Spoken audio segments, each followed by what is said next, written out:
Perfecto, ahora ya podemos.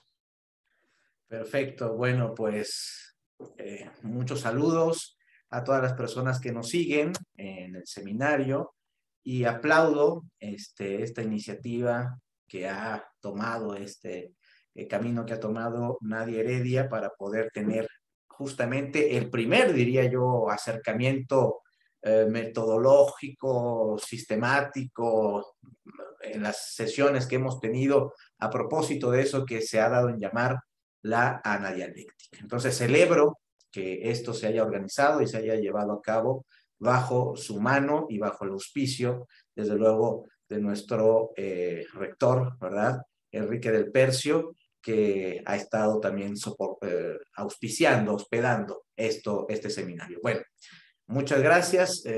Yo les comento algo de mí, no me gusta decir mucho, simplemente diré que soy un estudiante de la Facultad de Filosofía y Letras que encontró al profesor Dussel hace más de 10 años y me he formado con él a lo largo de todo este tiempo, como su asistente, como su alumno, discípulo, lo que sea. Eso es lo menos relevante. Lo último es que la tesis que he trabajado en la maestría con él ha sido una tesis de acercamiento en relación justamente a la analogía, pero trabajándolo con él y con Mauricio Beuchot, un filósofo mexicano que trabaja la analogía. Y muy amigo, por cierto, de Juan Carlos Escanón, ¿no? Eran muy amigos y muy conocidos. En fin, hay memorias, hay da un tema para trabajar en el futuro. Pero bueno, el profesor Beuchot también está inspirando todas estas cuestiones, pero yo lo que querría comenzar acá con ustedes es algo, diríamos, anterior incluso a lo que se ha dicho, ¿no? Quizás ustedes dirían, nos vamos a regresar un poquito, pero no está mal regresarse un poquito, porque creo que hay ciertas consideraciones que deberíamos tomar en cuenta.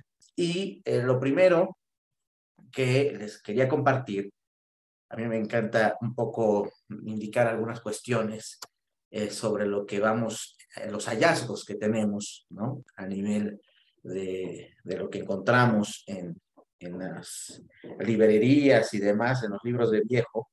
Bueno, me encontré un día con este textito muy rarito. No sé si ustedes lo alcanzan a ver.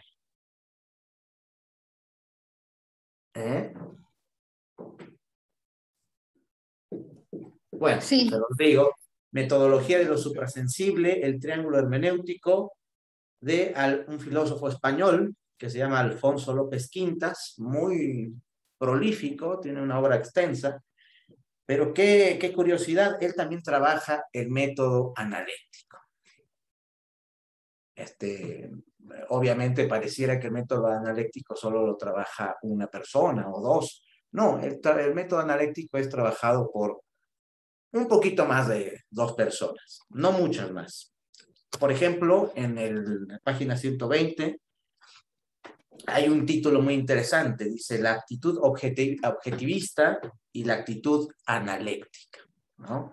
Y entonces ahí él justamente retoma toda la filosofía dialógica de Buber, de Rosenzweig, de la filosofía judía, y dialoga con ella, y justamente él, a partir de una nueva manera de entender la hermenéutica, claro, desde su contexto, justamente funda esto que él le llama la actitud analéctica en un método propio de interpretación de la historia de la filosofía occidental.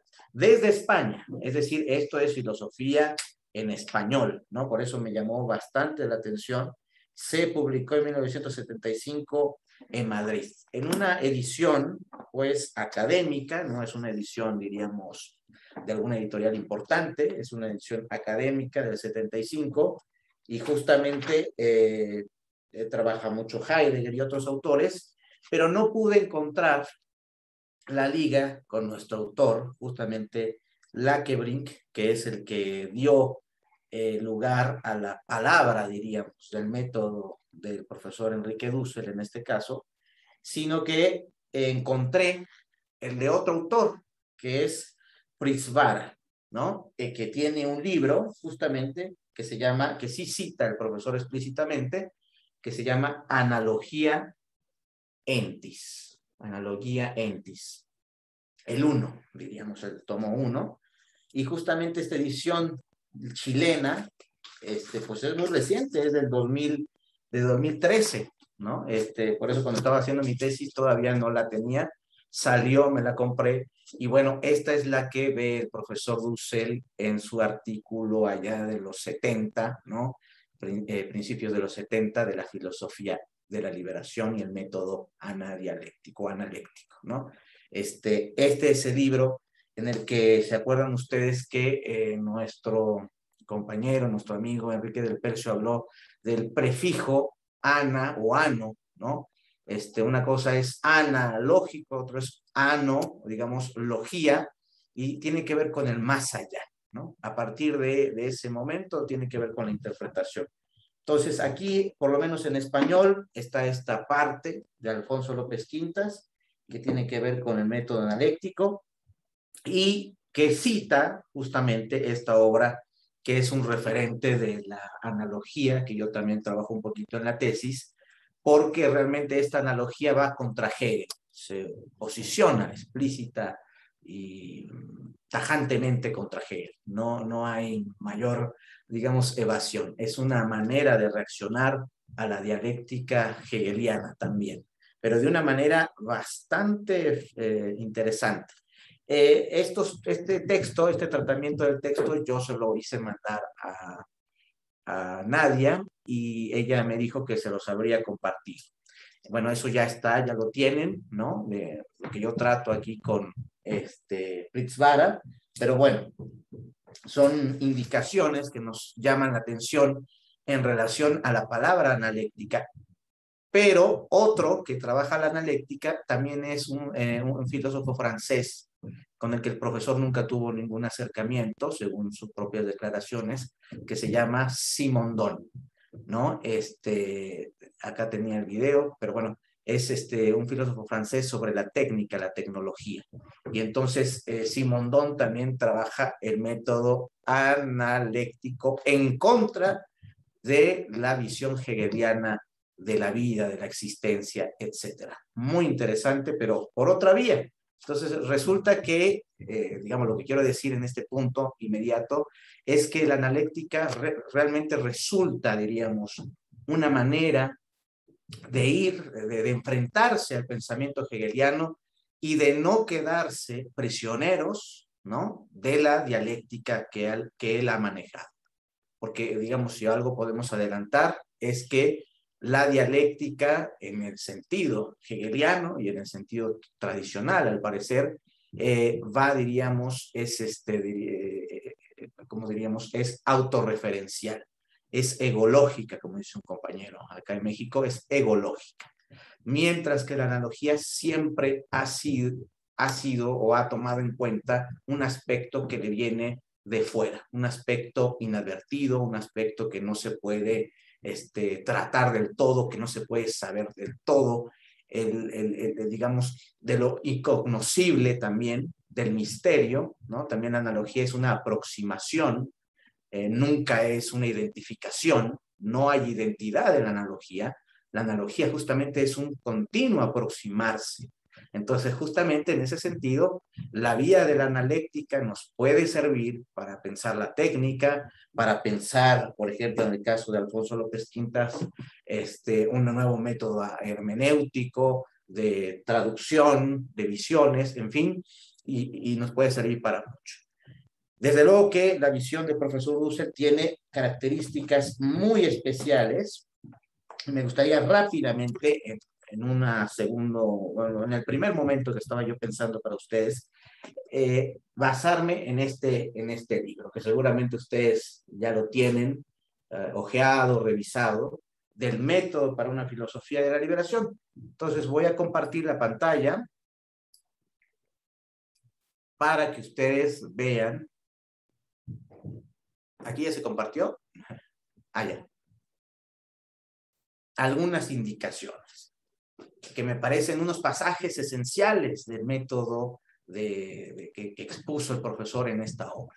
Y justamente aquí tenemos el índice, ustedes lo alcanzan a ver, bueno, si no, lo voy a ampliar un poco más. Justamente él arranca directamente con la dialéctica aristotélica, que es lo que más trabajó en su juventud, de un modo más enérgico, diríamos, más consistente. Él trabajó Aristóteles, él es un aristotélico, así como Marx, ¿no? De ahí arranca su comprensión de la filosofía y él ahí atiende muchos de los elementos de la formulación aristotélica de la dialéctica. Pero lo que me interesa no parte de ahí, sino de la página 114. De la página 114, justamente, acá lo voy a mover esto. A ver, de la página 114, que está aquí rápido. ¿Lo podrías ampliar un poquito más, Jorge Alberto? Sí. ¿Ahí? Ahí, sí. ¿O ahí? No, ahí, ¿no? Sí, ahí está bien. Bueno. Entonces, justamente este pasaje me parecía importante porque es, diríamos, la lectura que hace Husserl en estos años respecto de la dialéctica hegeliana, que él le llama ontología, ¿no? En el fondo, la filosofía occidental hegemónica dominante es una ontología dialéctica. Entonces, dice acá, si ustedes lo leen, la dialéctica es el movimiento inmanente del absoluto como subjetividad absoluta, que en el espíritu finito en el que se manifiesta como conciencia, el espíritu absoluto, parte del factum de la experiencia cotidiana e involutivamente alcanza el ser como punto de partida del sistema. El saber como filosofía descubre por su parte el movimiento inmanente de Dios mismo que se desdobla en el cosmos y la historia de la humanidad como movimiento necesario de su esencia. Pero vean lo que dice acá. Este es el párrafo que me gusta compartir. Lo más grave no es la identificación de la subjetividad con el mismo horizonte ontológico. Eso ya sería para preocuparse bastante. Lo más grave es que dicha ontología diviniza la subjetividad europea conquistadora, que nunca la pone de manifiesto, que viene dominando el mundo desde su expansión imperial en el siglo XV. El ser es, el no ser no es. El ser es la razón europea, el no ser son los otros humanos. América Latina y toda la periferia queda por ello definida como el puro futuro, como el no ser, como lo irracional, como lo bárbaro, lo inexistente. De acuerdo a Hegel, pues no, él no quería hacer profecías, ¿no? No es un filósofo de las profecías, no le interesa el futuro, la filosofía de Hegel es una filosofía del eterno presente. ¿Ok? No hay futuro. Por eso, escuchando algunas intervenciones pasadas, me llama la atención. El problema para Dussel sigue siendo el futuro, ¿no? La filosofía de Dussel es una filosofía del futuro. Por eso siempre está echado para adelante. Mientras que Hegel no. Es una filosofía del eterno retorno del presente, diríamos, que se desarrolla intrasistémicamente, nada más. Bueno, entonces dice, América Latina y toda la periferia queda por ello definida como el puro futuro. La ontología de la identidad de la razón y la divinidad con el ser termina por fundar las guerras imperiales de una Europa dominadora de todos los otros pueblos constituidos como colonias, neocolonias, dependientes en todos los niveles de su ser. La ingenua ontología hegeliana termina por ser la sabia fundamentación del genocidio de los indios, de los africanos y asiáticos, la subjetividad del ego cogito que se transforma así en voluntad de poder, todo cuanto esta subjetividad diviniza pretende en nombre de su incondicionada razón.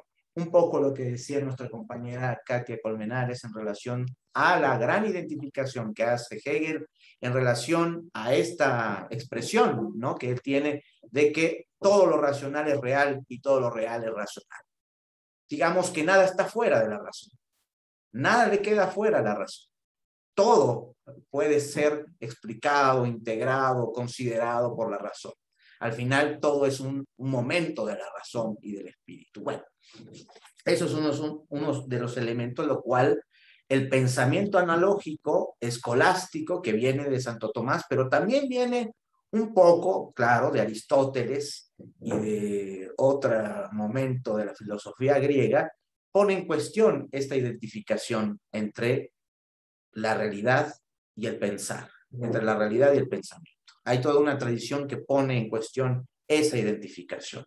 Y Dussel, como Juan Carlos Escanone y otros, también serán herederos de, digamos, no identificar esas dos realidades. Bueno, el segundo punto que les quería comentar muy rápido, esto solo es propedéutico, es justamente un pasaje de la misma obra, en la 122, cuando trabaja Dussel a Schelling, ¿no? Y justamente en la página 122 habla de que Schelling descubrió un nuevo método, ¿no? En la historia de la filosofía occidental, que justamente va en contra de la del colega, amigo, desde luego Hegel, ¿no? Dice, por ejemplo, en esta parte, ¿no? Que ustedes ven acá, ahora podemos afirmar, después de un largo recorrido acerca de la filosofía de la revelación, de ahí toma Dussel la expresión, el término, la indicación de la revelación en Schelling, de Schelling, y dice, ahora podemos afirmar que lentamente y no sin dudas, Schelling avanza cavilantemente, perdón, en un nuevo método, que ya no es el dialéctico. Y esto prepara las condiciones de posibilidad para la anadialéctica. El método dialéctico es el movimiento del ser por el que éste mismo se niega en el ente y de esta manera, por determinaciones o indiferenciaciones, etcétera, avanza hacia su reencuentro como resultado. De lo que se trata ahora es de superar el horizonte mismo del ser y llegar a lo positivo mismo. Sí, de alguna manera, la dialéctica digamos, tiene sus momentos de negación, a partir de los cuales sigue su proceso de autodesarrollo, autocompletud. Entonces, justamente este nuevo método, el método de Schelling, a ojos de Dussel, diríamos por lo menos, es un método que se funda en la positividad misma.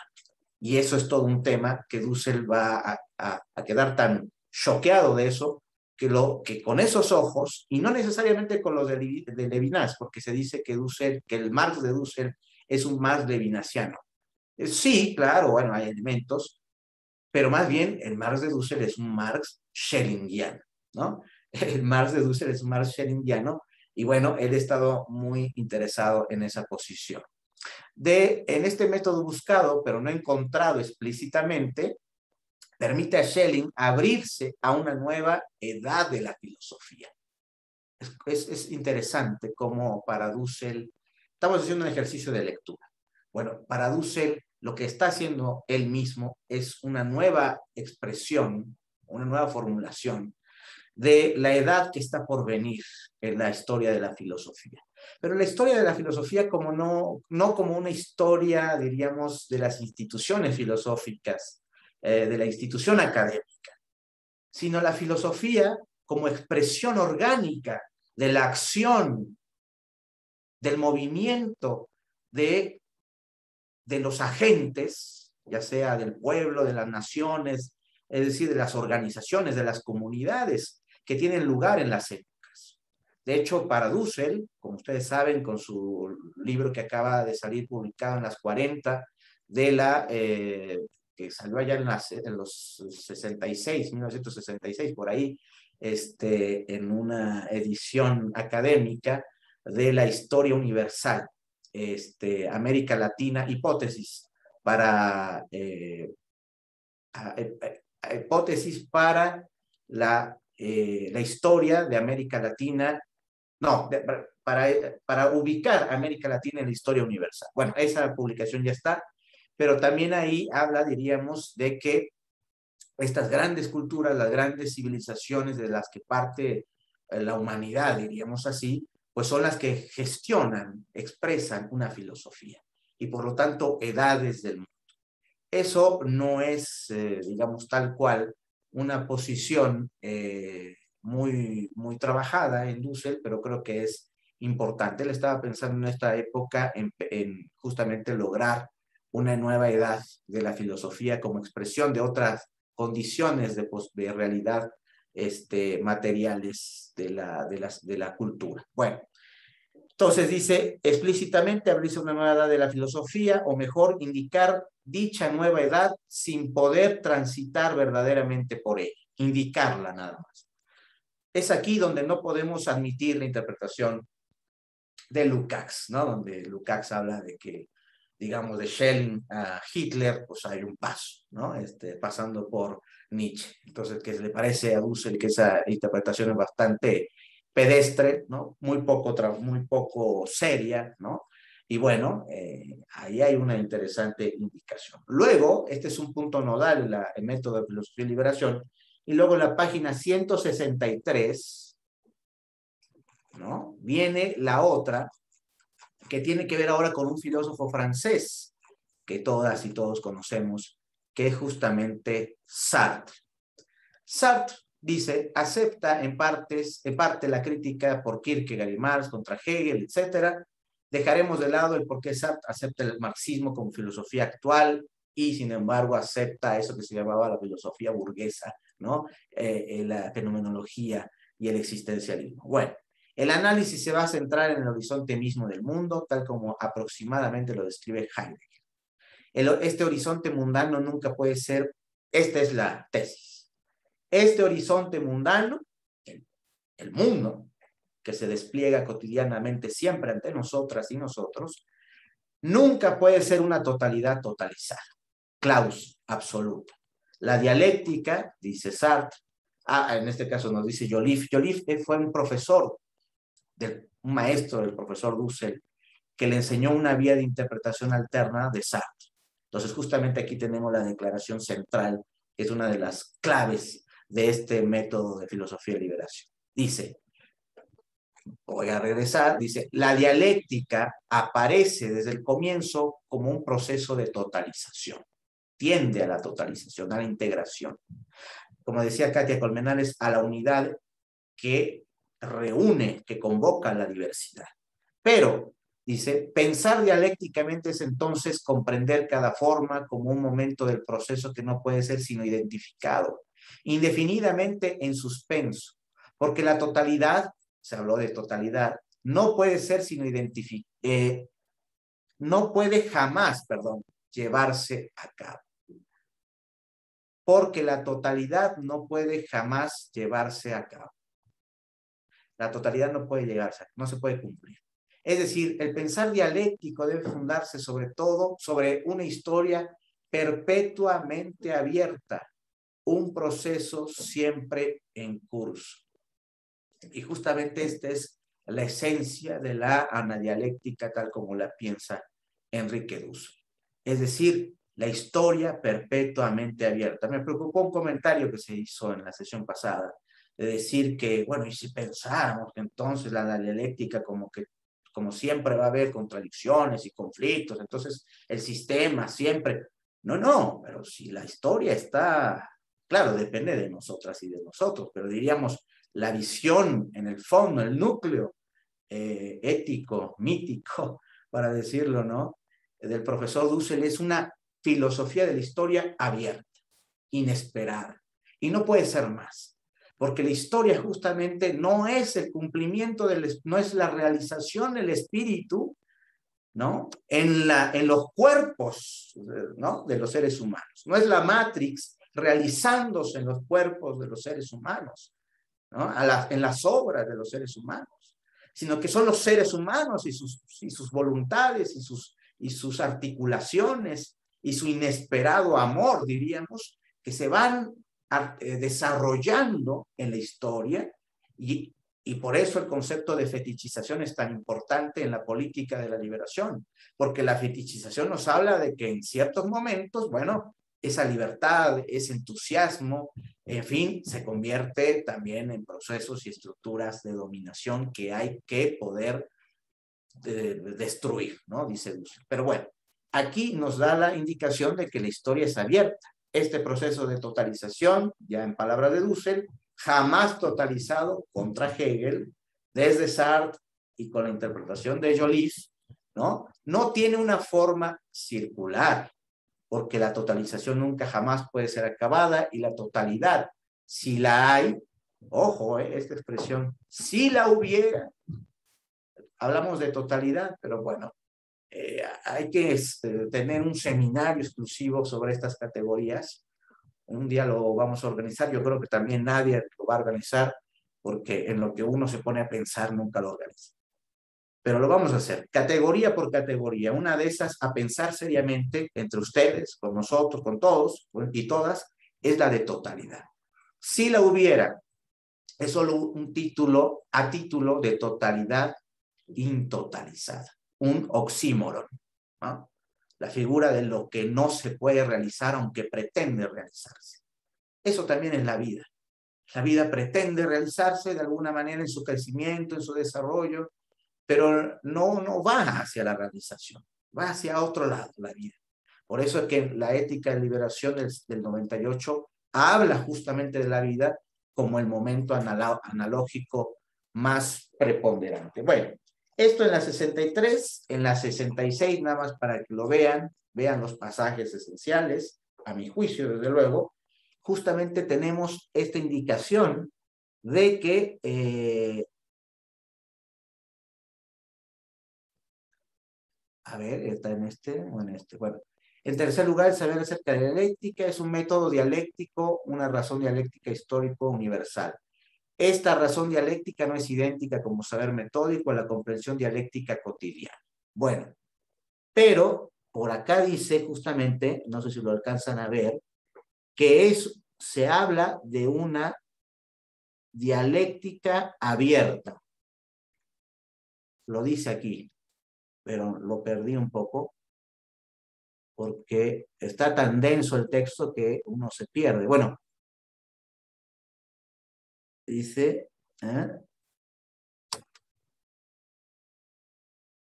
por acá está, si ustedes lo encuentran antes que yo, me lo dicen.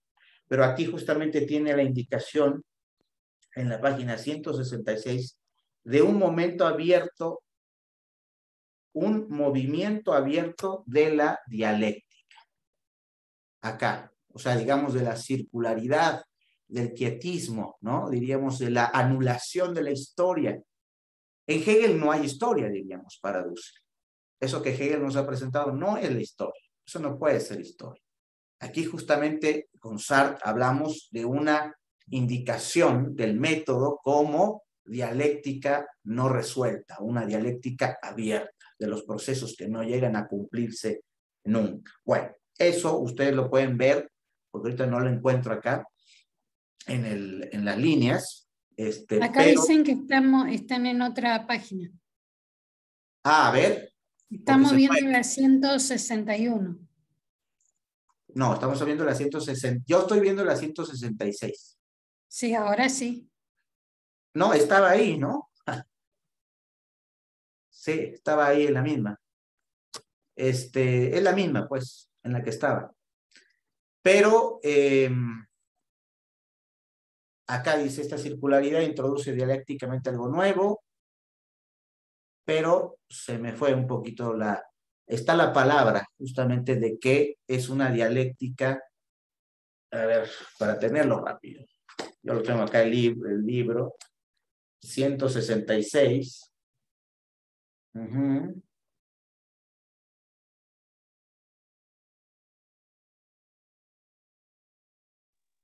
Si me permitís, Jorge, Sí. si subís un poquitito en la presentación, ¿Qué tanto? no tanto, no tanto, un poquito más abajo, habla, esta circularidad es dialéctica cuando el individuo, en ese párrafo está. Ay, se me volvió a perder. Sí, es que está apretujadito, está por ahí, pero... Y no lo marqué aquí en el libro. Primer Bueno, parágrafo, primer parágrafo. Esta circularidad es dialéctica cuando el individuo condicionado por el conjunto. introduce dialécticamente algo nuevo en el todo. Situación antidialéctica por excelencia. Acá hay también una indicación muy interesante, pero acá también, en alguna parte de esto mismo, justamente dirá que es un método dialéctico abierto. Eso es la anadialéctica, diríamos. Aquí está la expresión de eso fundándose en Sartre. La anadialéctica es una dialéctica analógica que no se cierra, que no se claustra. Bueno, ahí está. Y luego en la página 173, rápidamente, acá, porque justamente acá dice lo visto y no lo visto en relación a la palabra. Él va a trabajar la analogía a muchos niveles. El tema de la analogía lo va a tratar en relación a eso que se dio en llamar la analogía del ser, ¿verdad? Y justamente ahí hay un problema que él trata rápidamente, pero hay otra expresión que él usa, que es la analogía verbi, la analogía de la palabra, diríamos, a nivel de la lógica. Y ahí justamente encuentra una serie de consideraciones que todavía se quedan en una edad de la filosofía anterior, diríamos. Es, sin embargo, la filosofía, digo, la analogía fidei, ya desde Schelling, desde su lectura de Schelling, y complementándola quizás con la expresión de Karl Jaspers, un filósofo alemán que tiene una obra sobre la fe, todo el tema de la fe, y también con un filósofo francés que se llama Ladrier, Jean Ladrier, también conocido de Mauricio Beuchot y del mismo Juan Carlos Escanone, que tiene un libro sobre la cuestión del sentido, y ahí tiene todo un desglose sobre la palabra y la fe, la razón y la dialéctica, o digamos, la relación entre la razón y la fe. Entonces, la analogía fidei tiene que ver con la indicación en relación a la palabra del otro. Y justamente en esa página 173 habla de que, digamos, la analogía, la que él practica, parte de reconocer como verdadera la palabra del otro sin haberla verificado. Es decir, contra la teoría, digamos, de la verificación epistemológica, etcétera, de la palabra del otro, simplemente se vuelve sobre esa palabra y relanza el proceso. Es algo contenido en esa palabra que nos permite ir justamente hacia otro nivel. Entonces aquí dice la relación entre el que ve y lo visto es una relación neutra, impersonal, mientras que la justicia consiste en hacer posible nuevamente la expresión en la que sin reciprocidad la persona se presenta como única. Bueno, como decía una persona que está en la diplomatura con nosotros, una alumna, bueno, es una estudiante, decía, digamos, observar, ¿no? En esta lógica de la modernidad, observar a alguien intimida al que observas. Cuando tú observas a alguien, lo intimidas. Es también una cuestión de acoso, de intimidación, diríamos, ¿no? Pero cuando escuchas a alguien, ya es la apertura. Estás escuchando su propia palabra. Entonces ya tú mismo te estás, digamos, abriendo a esa palabra. Bueno, dice, si el cero es la presencia o lo visto, su consecuencia es la violencia. Porque el otro es englobado en una totalidad, en un sistema donde ya tiene su lugar y su sentido en mi mundo.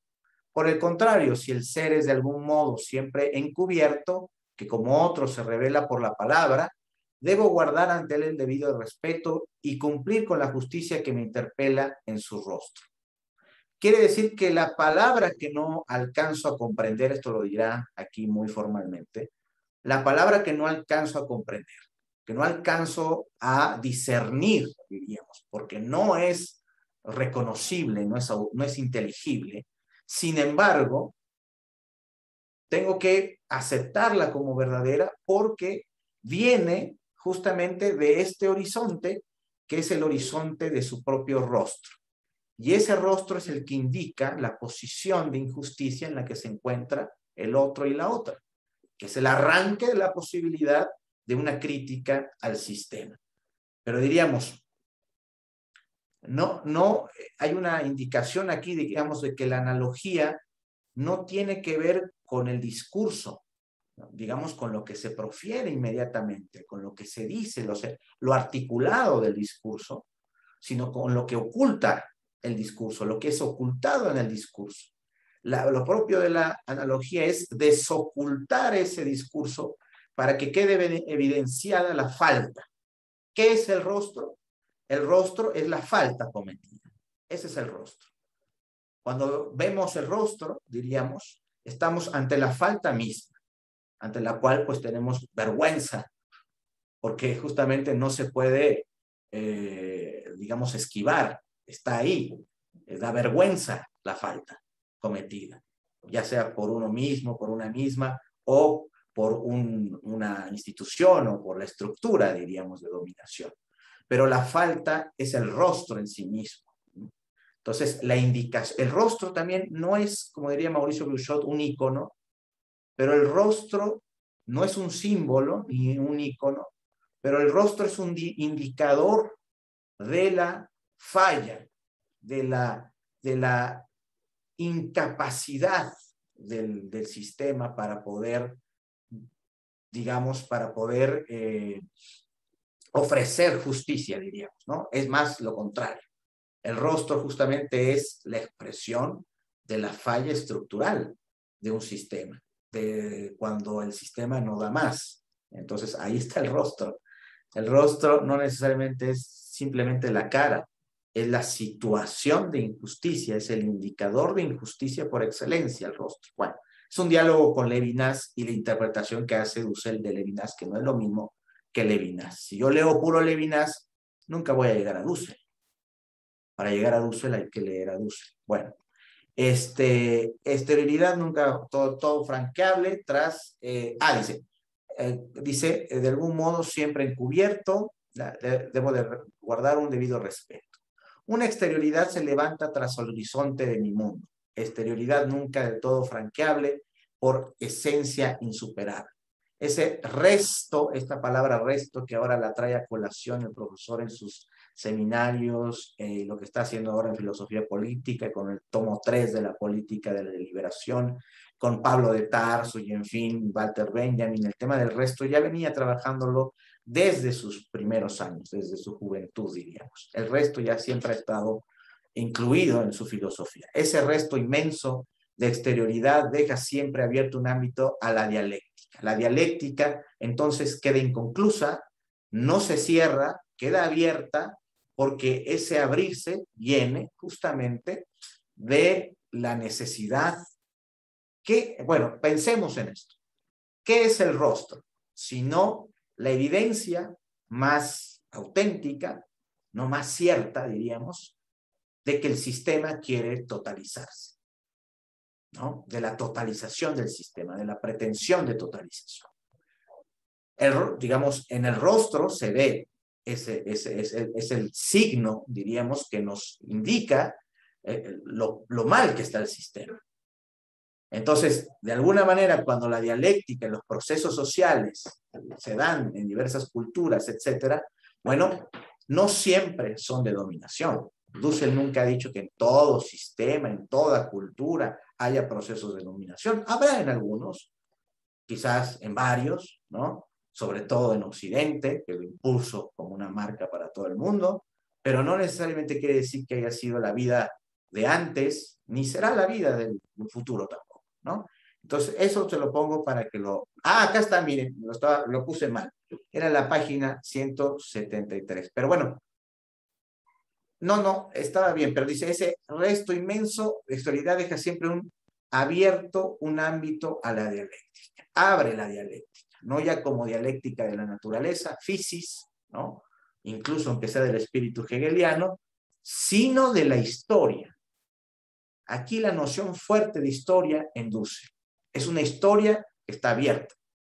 Es una historia de la lucha, diríamos, pero en una incertidumbre total. No sabemos nada del futuro, pues en ese sentido diríamos de si vamos a llegar o no vamos a llegar al futuro, si lo vamos a realizar en la justicia o no, como Hegel casi estaría totalmente seguro de que sí, ¿no? Él tenía la absoluta seguridad de que el futuro estaba cumplido, ¿no? Por eso no le interesaba tanto. Eso es para los profetas, decía Hegel.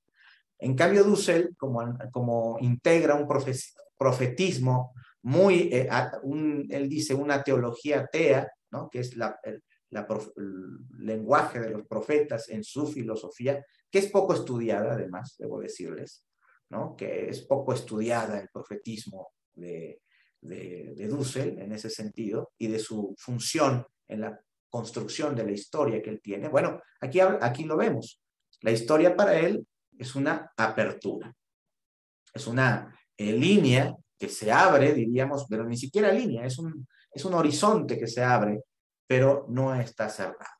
El otro, como otro libre y que exige la justicia, instaura una historia, y aquí está la palabra, ¿no? Ustedes lo pueden ver, imprevisible. Una historia que no se cumple, que no llega a ningún lado, ¿no? O sea, no llega a ningún lado, sino que está justamente haciéndose, lográndose. Esa es la indicación. Bueno, acá, de hecho, en esta página, vemos esta dialéctica y de ahí vamos rápidamente a la 188. Dice superación de la dialéctica, filosofía de liberación y el método dialéctico u ontológico, dice él, ¿no? Que debe ser superado por el anadialéctico. En la página 188, que está más adelantito, miren, acá está el libro que yo les decía, ¿no? Otro libro de la diferencia vertical. Para Pritzvara hay una analogía vertical y una analogía horizontal. La que le interesa a Dussel de la lectura de Pritzvara es la analogía vertical, la que nunca se llega, tiene una indicación Pritzvara muy interesante, con un concilio que se realizó en relación, diríamos, a que en la medida en que te acercas más a Dios, más distancia tienes respecto de él. O sea, acercarte a Dios no es para cumplir. En Hegel hay un acercamiento tal que se identifica. Todo se identifica, todo se une. En Pritzvara, adrede, la idea es que no. Que en la medida en que nos acercamos más se aleja de nosotros, pero en una posición inversa. Y en una posición en la que este alejamiento cada vez mayor, esta desemejanza cada vez mayor de Dios, porque en el fondo es Dios, este no estar nunca completos de Dios, de hecho siempre estar más alejados de Dios, es justamente la posibilidad de la responsabilidad en el ser humano, de la libertad. No terminarse de acercar, no terminarse de comprender, no terminarse de ver qué camino nos tiene deparado para nuestra existencia, sino justamente alejarnos cada vez más, casi dejándonos por fuera del camino. Y ahí está Dios, fuera del camino. No en el camino, fuera del camino.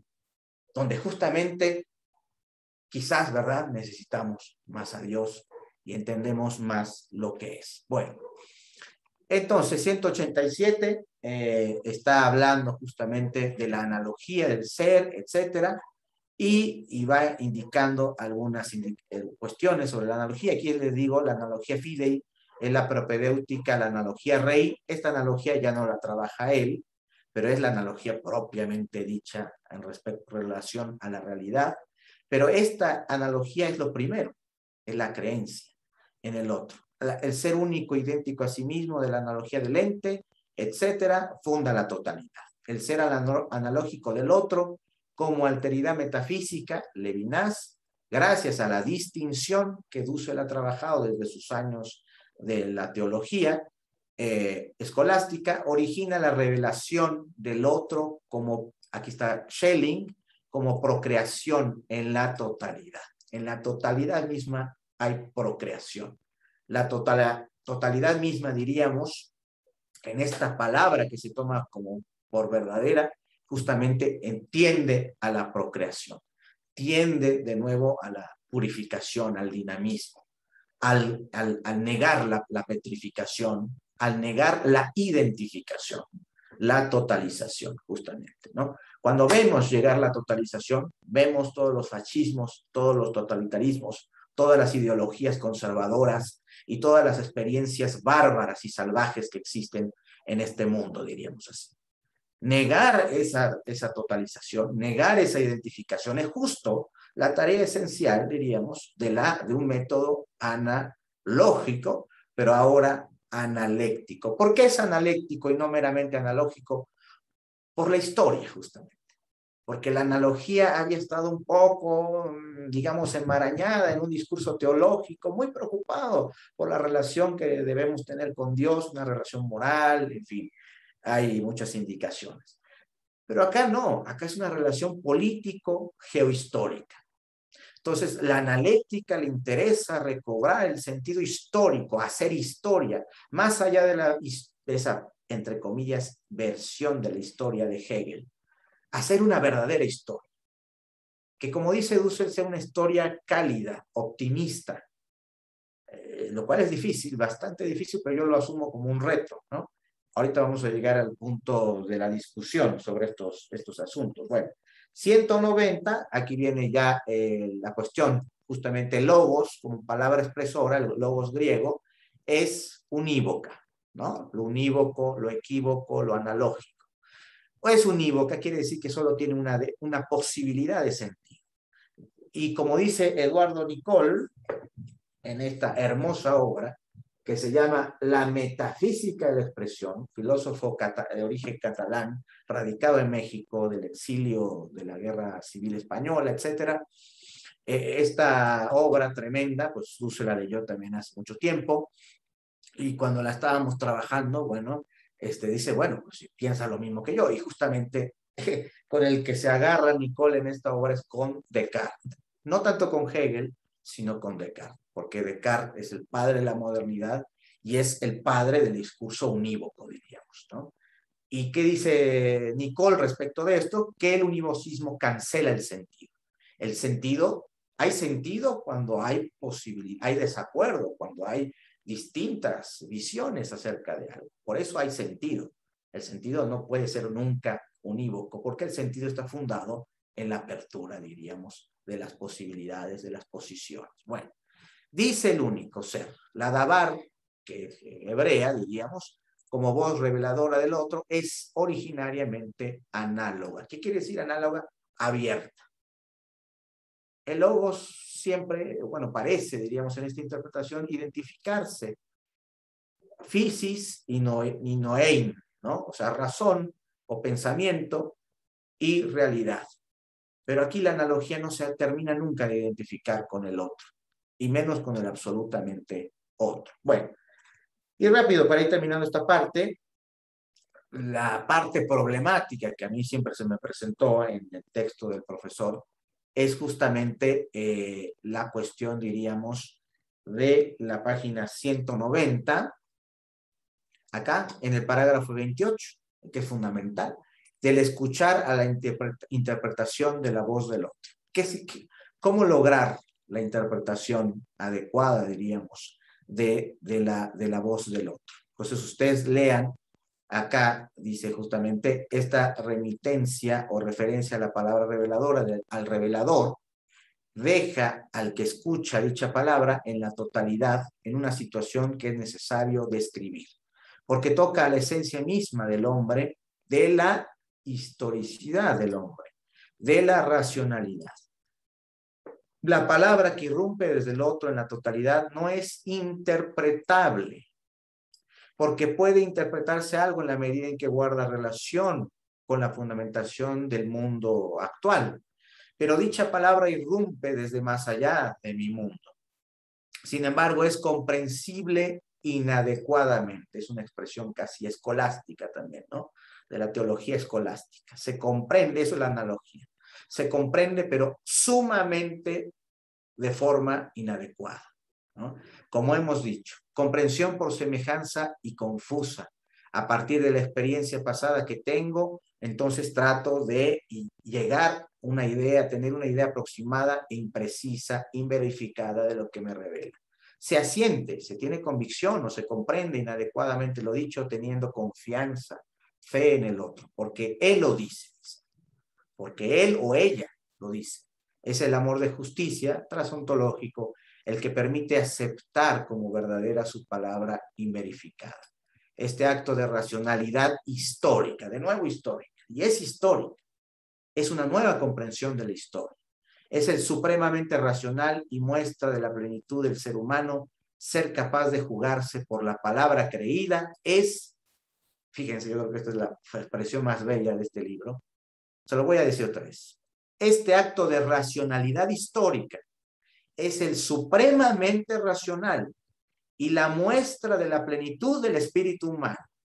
Ser capaz de jugarse por una palabra creída es precisamente en el acto creador que camina por sobre el horizonte del todo y se avanza sobre la palabra del otro en lo nuevo.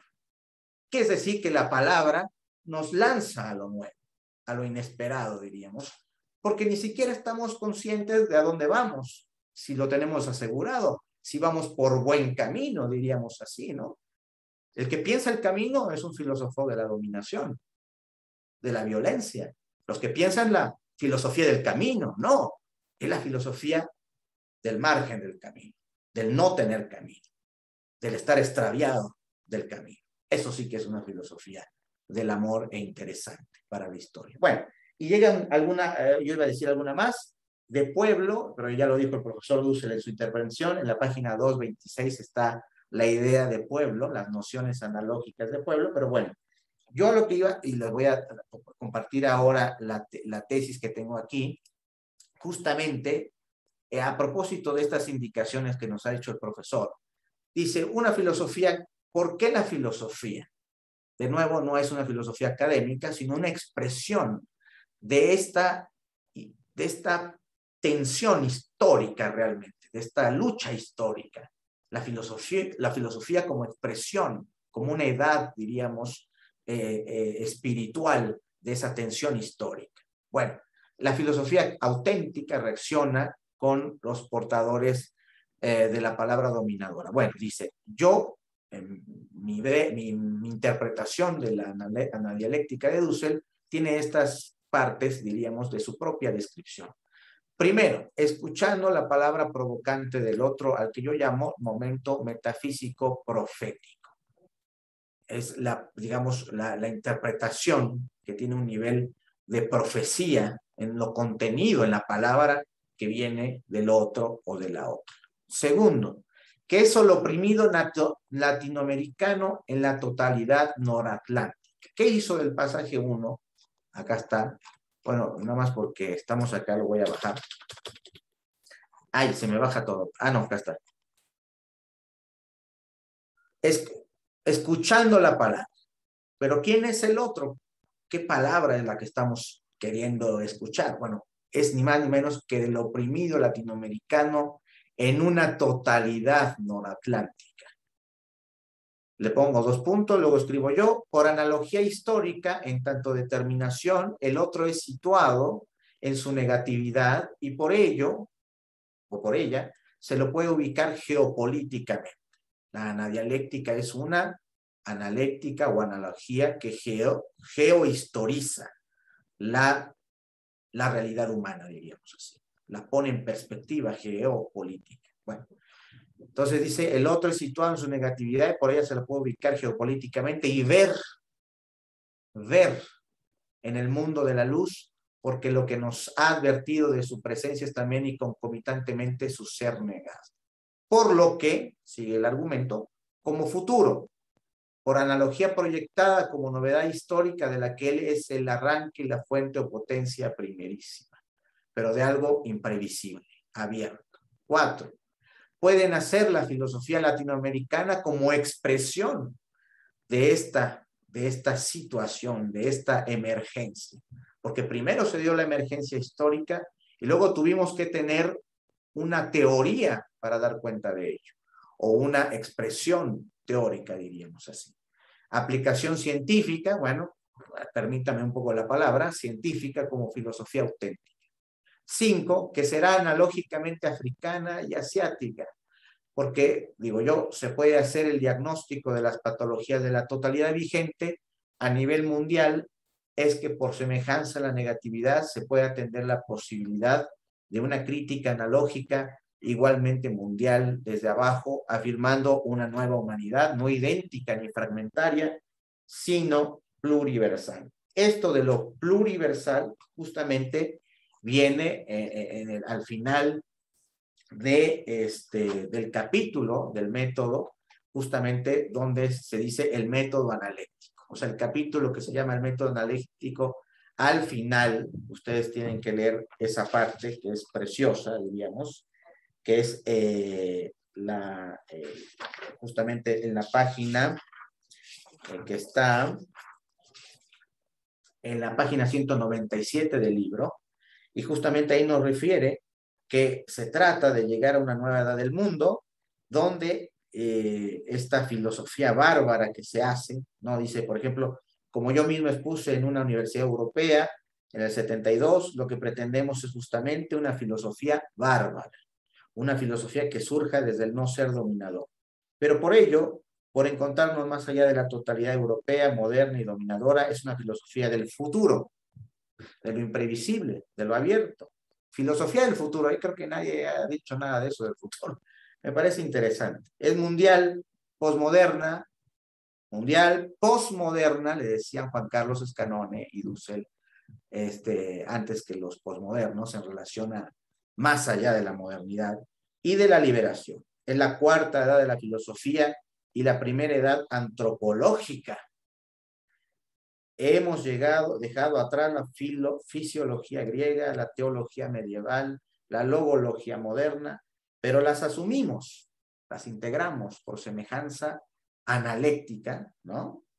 En una realidad que las explica a todas ellas, que las puede vivir sin, digamos, las cadenas de la dominación, diríamos, las purifica de alguna manera, las hace incorporarse, pero para otra indicación completamente nueva. Entonces, para ir viendo al final, 159 de la tesis que realicé también, ahí yo hablo de transmodernidad más allá del eurocentrismo y la globalización capitalista, e inicio en los 70 con algunas indicaciones de la posmodernidad de Juan Carlos Escanone y Dussel en relación a la historia, en fin, pero hago todo un rastreo de las principales etapas del pensamiento del profesor Dussel en relación a sus obras, ¿no? A su desarrollo, diríamos, de pensamiento.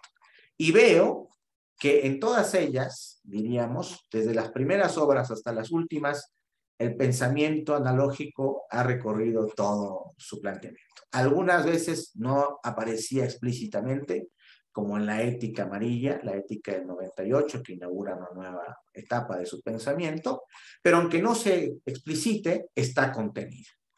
Porque justamente ahí en la parte de la ética va a empezar con el tema de los principios y la articulación de los principios, ¿no? Entonces, bueno, aquí tenemos un esquemita que realizamos, donde, por ejemplo, diríamos, el esquema de la fetichización, yo lo puse así, dada una horizonte, digamos, una línea intermedia, la mercancía que se absolutiza, ¿no? Que se separa de la relación, bueno, justamente, y que se hace pasar por exterioridad, ¿no? En un proceso de fetichización se convierte en un ídolo.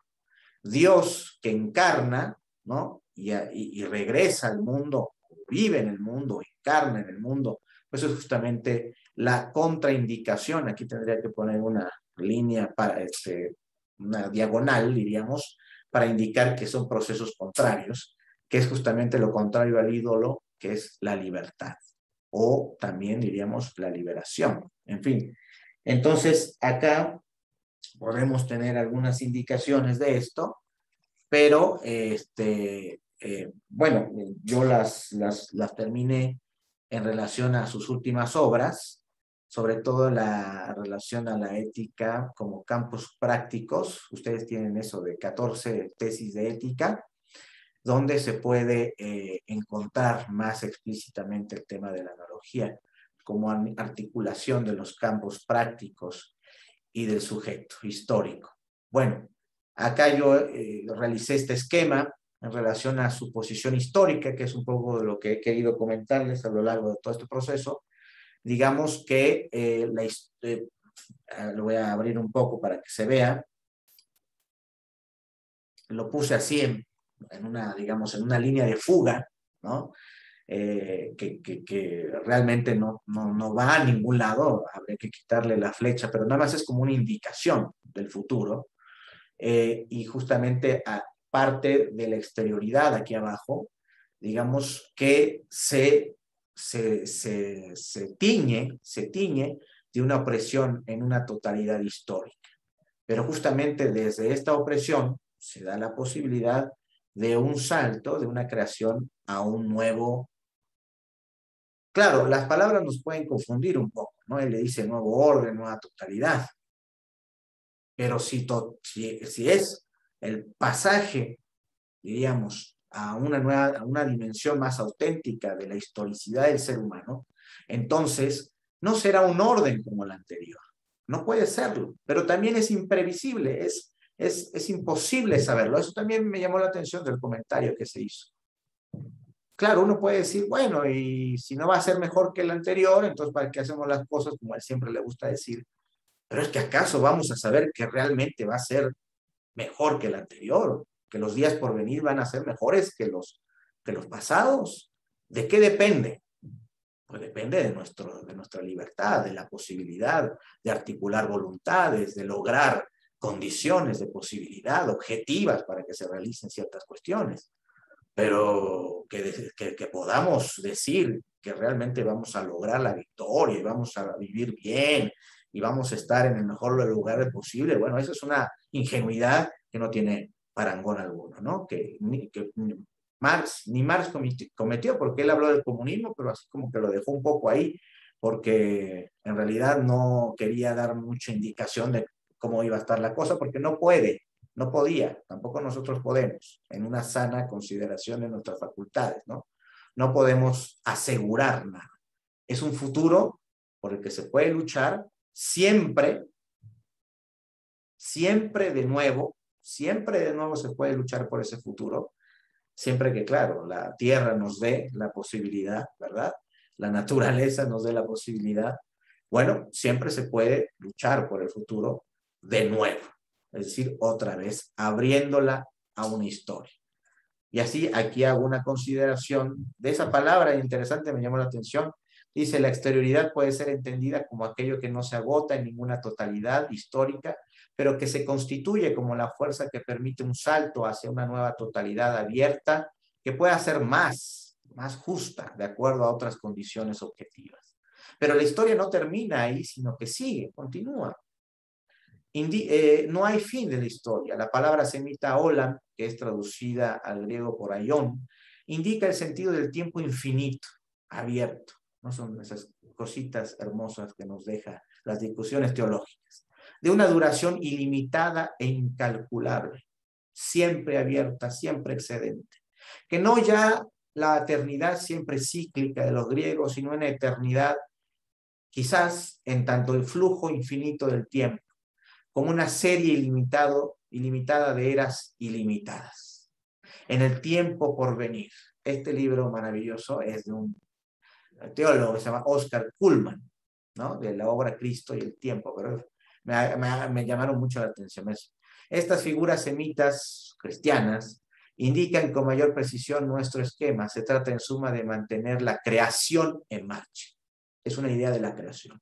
La creación debe estar en marcha, mantener en marcha, diríamos, pero no en marcha como la locomotora, sino en camino. En camino sin camino. El caminar sin camino, diríamos así. El caminar que no se agota en un camino determinado. La creación en marcha. La creación es así la teoría metafísica del todo y a todo. Ni el cosmos, ni el mundo, ni la totalidad, ni el sistema. Nada es divino. Adivinen qué lo dice. La teoría de la creación es la contrapartida y la afirmación del ateísmo del fetichismo. El mismo fetiche es criatura, hechura solo de las manos del hombre, fabricación de una criatura. Es decir, si todo es creado, nada es divino sino la exterioridad absoluta. La creación es teóricamente, ateización del cosmos y del mundo, por lo cual hay un otro. Ese otro es el que mantiene en marcha la creación, diríamos así, nos mantiene en marcha. Bueno, esa es una indicación y simplemente para terminar, ya se acabó el tiempo, un poco de problematización acerca de estas indicaciones en relación a la página 157, regresamos un poquito, porque obviamente, ya se dijo en sesiones anteriores, hay una cuestión, diríamos, de que parece que, hasta me lo dijeron en una conversación de una fiesta alguna vez, de que el profesor Dussel es enteramente moderno, diríamos, ¿no? Casi, bueno, hay un artículo, ustedes lo deben saber, en un libro que dice que se llamó El Hegel de Coyoacán. Pésimo, pésimo. Yo nunca hubiera... estábamos hablando con mi amigo Gabriel y decíamos, ¿quién se le ocurre poner ese título? El Hegel de Coyoacán. Vaya. Pero parece que son lo de la gente que más lee, pero al final, qué contradicción. Pero bueno, acá está esto. Pero bueno, el asunto es que, más bien, con mi amigo Gabriel decíamos, lo que se debió poner es el Marx de Iztapalapa, de la UAM Iztapalapa. Ese sí, eso hubiera sido un título lindo, adecuado. El Marx de Iztapalapa. Pero Hegel de Coyoacán es bastante pésimo. Bueno, simplemente un dato para la discusión. Aquí con Paul Ricoeur, filósofo francés que tiene en su libro El sí mismo como otro.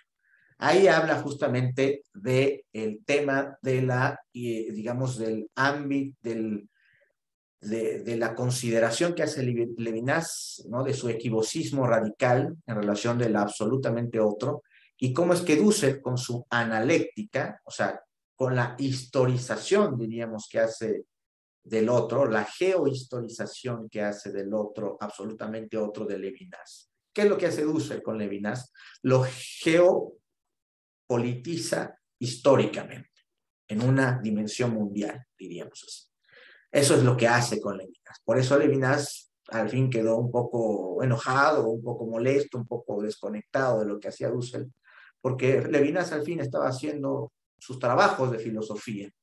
Él no entendía lo que estaba haciendo en una dimensión geopolítica, ni le interesaba, ni le importaba, no veía mucho lo que pasaba en el mundo, las condiciones históricas, ¿no?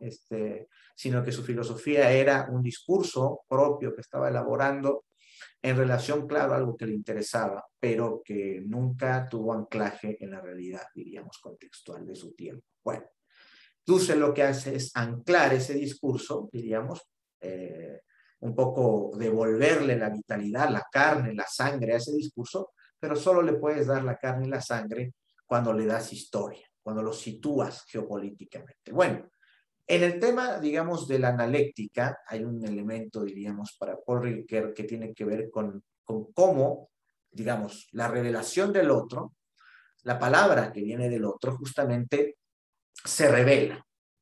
Pero la pregunta acá es, ¿ante quién se revela?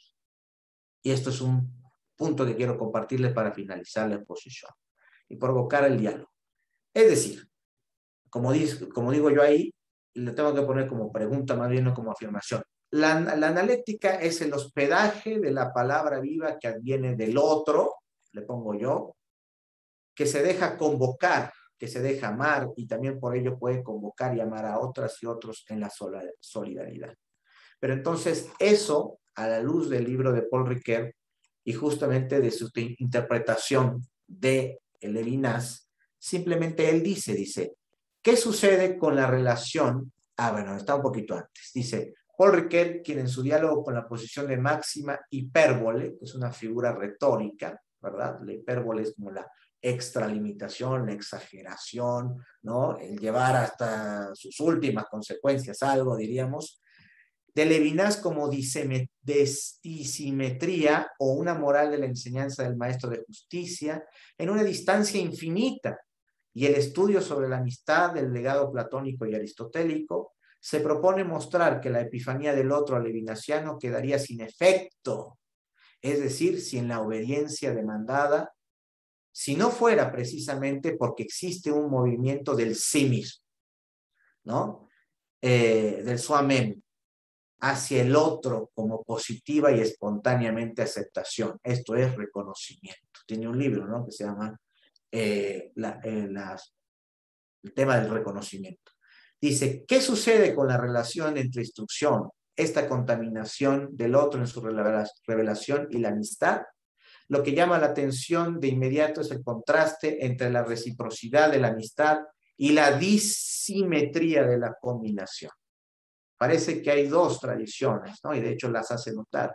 La de la amistad entre los mismos, diría Dussel, ¿no? Y la no amistad siquiera, sino la total disimetría entre los que son completamente extraños entre sí. Y dice la disimetría de la combinación. Es cierto que el sí es asignado a la responsabilidad por el otro, es cierto. Pero al venir del otro la iniciativa de la combinación, es el acusativo solo al que el sí se acerca por la combinación. Y la asignación a la responsabilidad no tiene como oponente más que la pasividad de un yo convocado. Se trata pues de saber si para ser escuchada y recibida, la combinación no debe apelar a una respuesta que compense la disimetría del cara a cara. Pero, ¿de qué recursos puede tratarse sino de recursos de bondad que solo pueden brotar de un ser que no se deteste a sí mismo como humano hasta el punto de no oír ya la combinación del otro? Este alelo, también a la cita, es para Riquet el complemento dialéctico por medio del cual puede darse en efecto la ética, en tanto aceptación de lo que es debido, en tanto constatación del bien que ha de cumplirse. Pero, ¿quién lo hace posible? El sí, responde Riquet, porque de lo contrario no podríamos diferenciar la combinación del maestro de justicia que del verdugo. Porque entonces, ¿cuál es la diferencia entre la pasividad del que recibe la convocación de justicia que el de que recibe la convocación de odiar y despreciar o sumergirse en una tarea totalitaria, diríamos? Saber distinguir la diferencia tiene lugar ahí donde el sí valora la situación moral, el riesgo y el peligro. Hay una especie de discernimiento, es lo que habla Dussel un poco, que no se le ha leído también en el sentido de la interpretación, ¿no? De la interpretación desajustada, pero esfuerzo de interpretación de la palabra del otro. Entonces dice, discierne, y justamente dice, donde puede atender la demanda en cuanto a demanda humana, justamente, humana, hay que subrayar humana. Atendiendo de otro modo que ser o más allá de la esencia, termina él, dice, paradójicamente me parece que es la hipérbole de la separación del lado del mismo, la que conduce a un callejón de salida a la hipérbole de la exterioridad, del lado del otro, a menos que no entrecrucemos el movimiento del otro hacia el sí con el del otro, a menos que no entrecrucemos el movimiento del otro hacia el sí con el movimiento noseológico del sí hacia el otro. Es decir, si no hay una, también hay que decirlo, reciprocidad, una articulación, diríamos, ¿no? Está demasiado para Levinas, demasiado recargado en la revelación que viene del otro y poco en la actividad del sí que puede aceptar y hospedar la palabra que viene del otro. Bueno, y sigue las indicaciones, ¿no? Pero eso es un poco la idea, y dice, ¿y quién distinguirá al final, pues, al maestro del verdugo? Al maestro que exige un discípulo, del maestro que exige solo un esclavo. Esa es la indicación. ¿Cómo se convierte en mi propia convicción la combinación del otro? ¿Qué ha ocurrido aquí? En fin, y ahí se despliega una serie de indicaciones, de las cuales también, por cierto, también el mismo, en otra parte, hablo acerca de Juan Carlos Escanone en relación al hospedaje, diríamos. Él habla también de que si no hubiera alguien, ¿no?, que acepta, eso no lo tenemos mucho en esta indicación de la anadialéctica. La anadialéctica es, como decíamos en esa hermosa frase, tremenda frase, y como tremenda, bueno, pues es difícil, digamos, pero es el amor. Creer en la palabra no verificada del otro es el amor en la historia. Bueno, pero finalmente hay alguien que debe aceptar, que debe hospedar esa palabra. Ese hospedaje también es el surgimiento de la política como tal. no es la ética. La ética es justamente el dejarse, digamos, provocar, el dejarse revelar, el dejarse, ¿cómo se dice?, interpelar. Pero la política es la aceptación, el tema de la aceptación, de decir sí, de aceptar, de creer, dice Husserl. Pero ahí entramos en un diálogo. ¿Es creer a ciegas? ¿O debe haber un mínimo discernimiento acerca de qué es sobre lo cual estamos creyendo? ¿Qué es lo que se va a fundar a continuación? ¿Qué es lo que estoy aceptando, diríamos así? Entonces, ahí hay un diálogo interesante que tiene que ver, y con esto voy cerrando, el tema de la singularidad. La anadialéctica de Husserl es una anadialéctica que ha conservado a lo largo de todas las obras, de todas sus obras, no hay ninguna que no la tenga. Todas sus obras, en sus diferentes periodos, en sus diferentes momentos, han sido atravesados por la anadialéctica en el sentido de la geohistorización mundial de los temas que se están tratando. Bueno, a nivel de la estética, a nivel de la política, a nivel de la ética, ustedes lo pueden ir explorando a lo largo del tiempo, etc. Bueno, pero en todo ese, ¿cómo se dice? Toda esa arquitectónica, que por eso decía el amigo, es muy moderna esa arquitectónica, muy hasta hegeliana, y por eso el penoso título de ese artículo. Bueno, esa arquitectónica parece, sin embargo, que deja el singular, el tema de la singularidad fuera. No aparece la singularidad. Rápido lo voy a decir.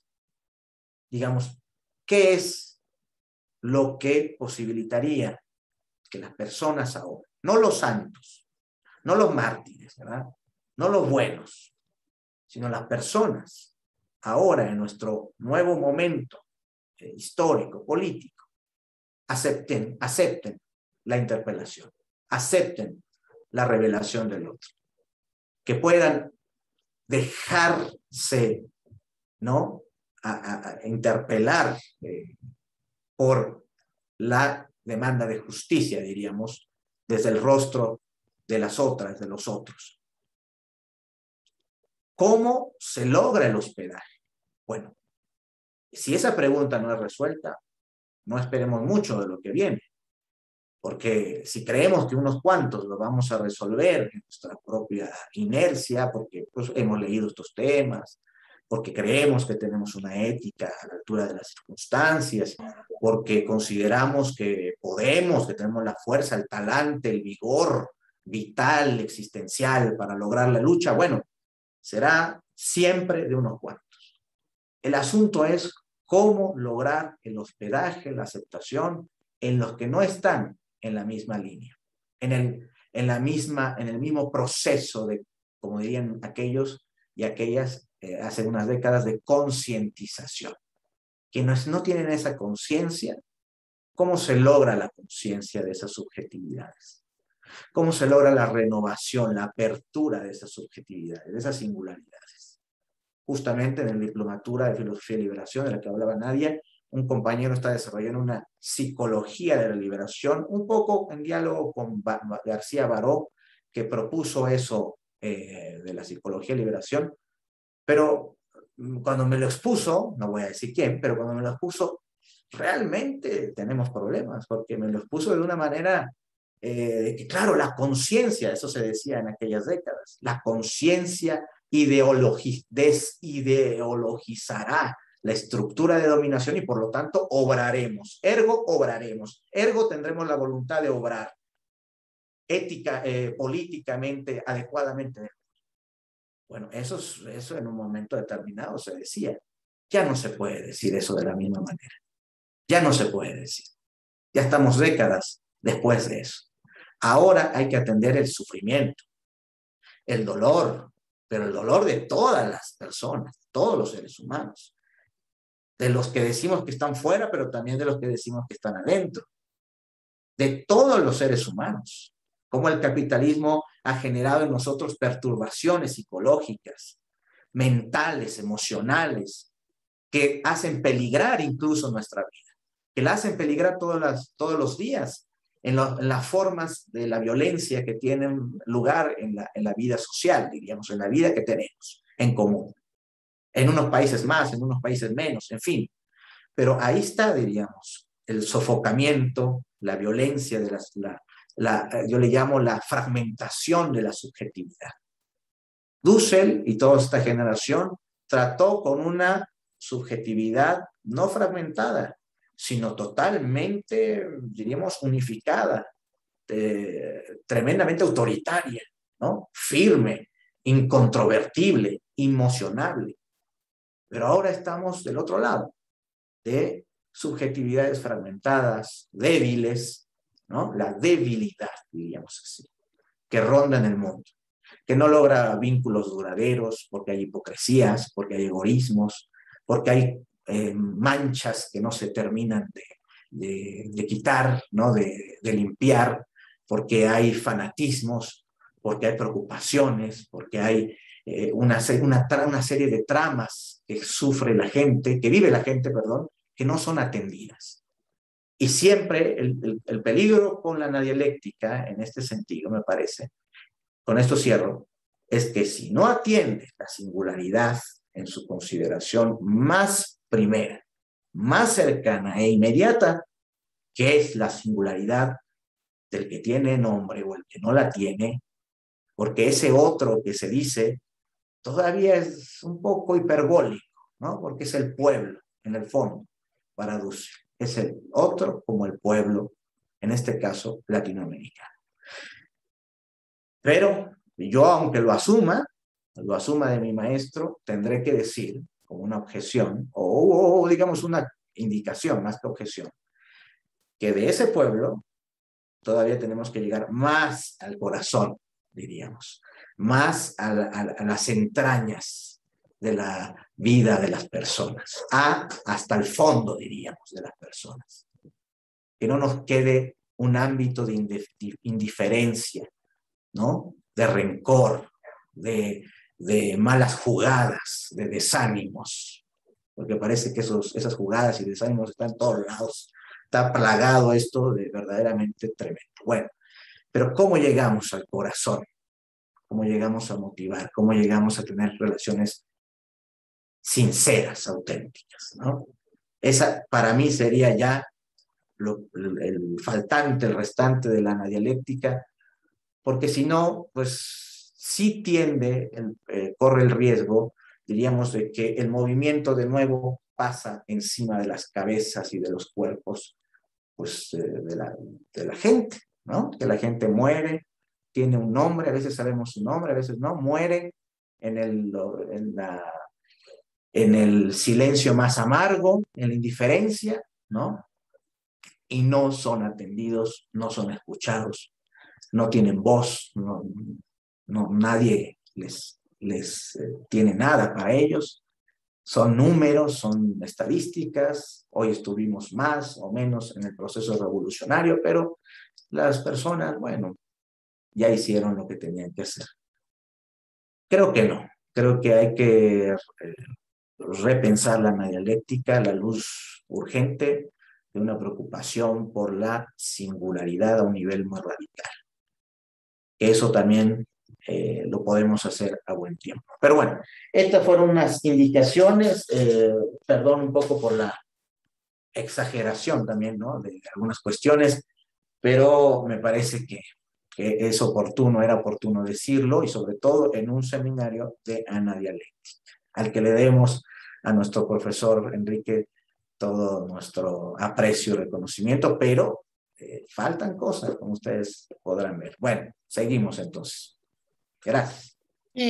Bueno, gracias Jorge Alberto por tu presentación. Tenemos algunas consultas. Bueno, Carlos Oliva había pedido la palabra, así que Carlos, activa nomás tu micrófono y digamos, realiza tu pregunta. Más que una pregunta, creo que en este tiempo a nuestro querido profesor Dussel le faltaba entender todavía la idea que posteriormente la ha hecho un poquito suya, que es Hinke Lammert tomando a el Ubuntu como el planteamiento de yo no, porque tú eres, yo soy, ¿no?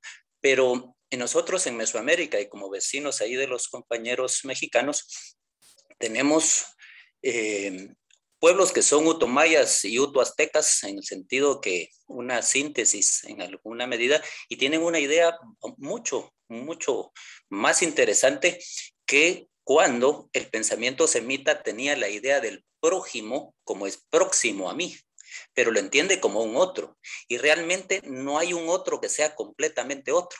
O sea, entonces, el otro como otro no existe como tal, pues porque en este caso también hay un concepto del huachalal que significa, además de mi hermano, es mi otro yo. O sea, si tú estás bien, yo estoy bien. O sea, en el sentido de que existe la idea del otro porque no me disuelvo, pero es mi otro yo.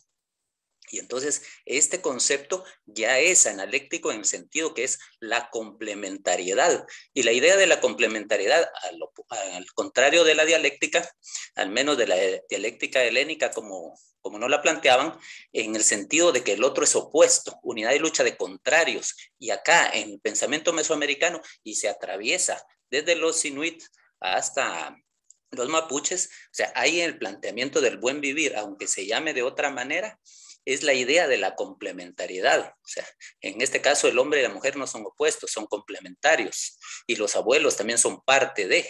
Entonces todos somos parte de esta, de la Pachamama, de la Tonantzin, en este caso entendernos como hermanos, pero más que hermanos es que eres el otro, soy yo también.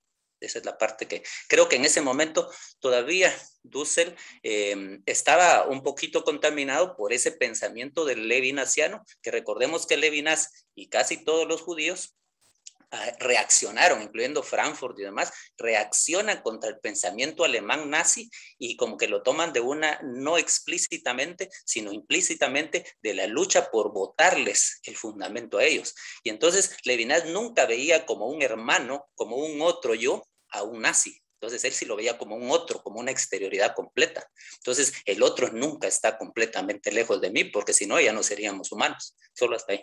Gracias. Bueno, rápido respondo una por una, porque si no se me va la idea. Esto que hablaste, lo primero, lo de Levinas, hay que después lo discutimos, en fin. Me parece que no contamina, de alguna manera lo integra Dussel y lo ha mantenido siempre. Pero bueno, eso después lo podremos decir. Lo que dijiste en relación a la complementariedad tiene que ver con el vínculo y el cuidado.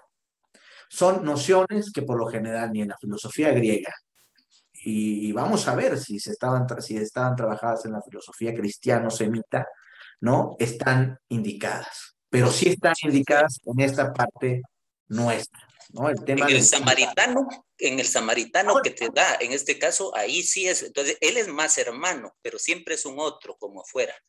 Pero justo también en cuanto, fíjate ahí como también el profesor Dussel habla de esa digamos, figura, ¿no?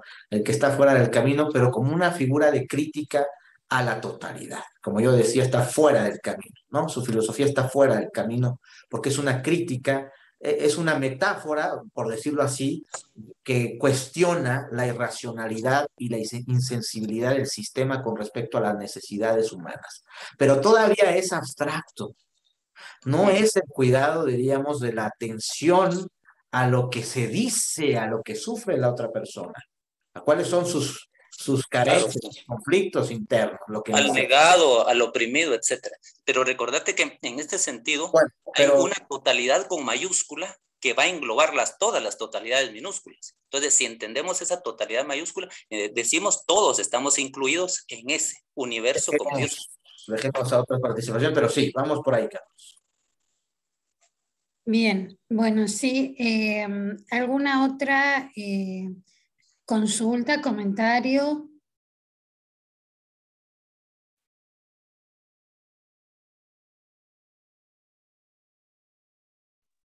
Sí, Mónica.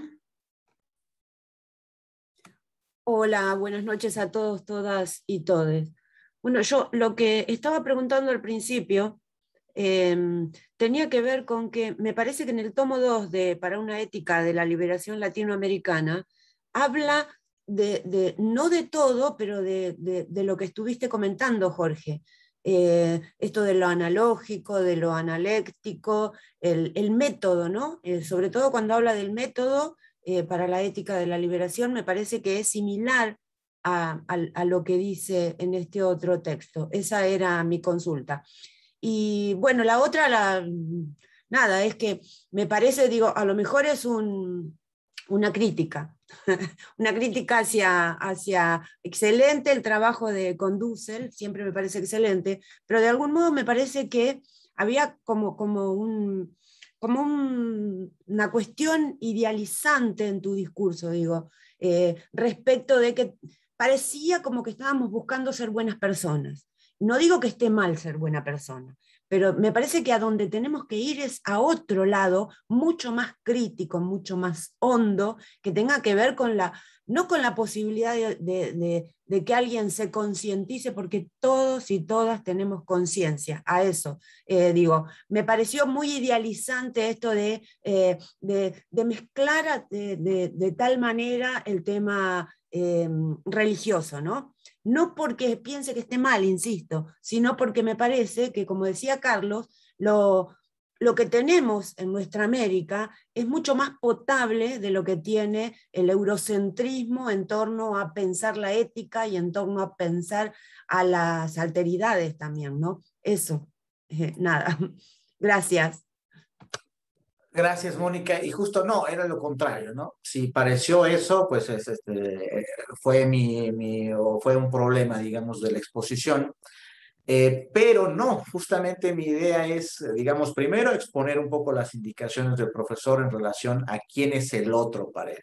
El otro, por último, es el pueblo latinoamericano.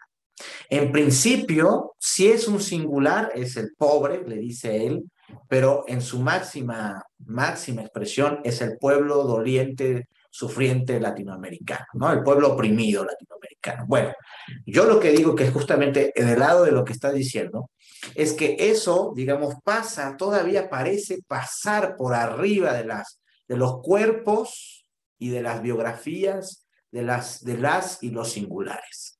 Y eso quiere decir que pasa por encima de las fisuras y de las historias, no locales, como diría Miñolo, sino de las historias personales. La filosofía de la liberación tiene un problema en este sentido porque no va a las historias personales, porque supone que por lo que dijiste, por la conciencia nos liberaremos, ¿no? Un poquito, y claro, en esa época mucho más, pero todavía parece que se mantiene en esa indicación.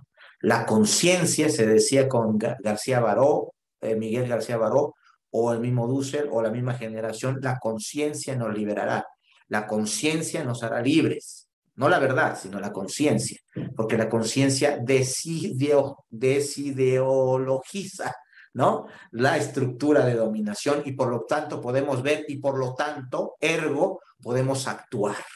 En consecuencia podemos actuar y podemos jugárnosla por la historia y por nuestro pueblo. Eso me parece que sí pertenece a otra época, que es muy difícil, diríamos, muy complicado. Por lo menos deberíamos debatirlo un poco más con sinceridad, que pudiéramos decirlo de la misma manera ahora. Porque ahora de lo que se trata es de ver a las personas en su propia constitución, de tener la mirada y el telescopio, ya no el telescopio de ver a las grandes, ¿no?